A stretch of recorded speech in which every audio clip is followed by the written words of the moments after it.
এলাকায় poultry farm বন্ধের দাবিতে আগরতলা সোনামুড়া সড়ক অবরোধ করল 5টি গ্রামের জনগণ। এই পোল্ট্রি ফার্মের দুর্গন্ধে 5টি গ্রামের জনগণের জনজীবন বিপন্ন হয়ে পড়ে।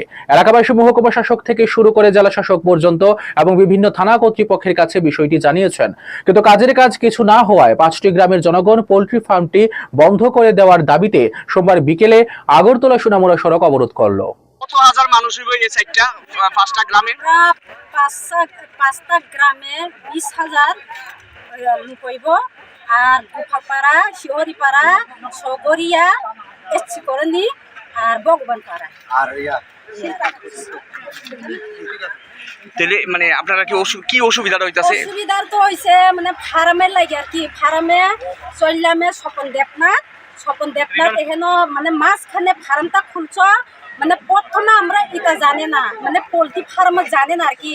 মানে গাড়িতে জিনিস আনে কাম করে আমরা জানে না। আমরা ভাবছি মানে অন্য ব্যবহার অন্য মানে যে কোনো ইয়া করবো, মানে পোলট্রি কয়টার আর কি শুরু হয়েছে। তো অলরেডি শেষ হয়েছে। আনছে পোলট্রি আনছে মানে 10-15 দিন না 20 দিনও ধরে না।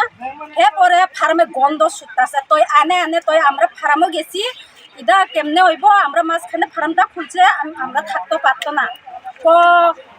তো 1 মাস সময় দিছি, 1 মাস দিয়া দিছে। আবার চাইছে 15 দিন চাইয়া দিছে।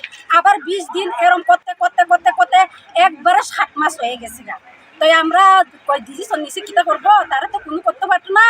মানে আইনে গেছি। মানে সোনামুড়া, বিশ্রামগঞ্জ আমরা যে থানা আছে সব জানাইছে।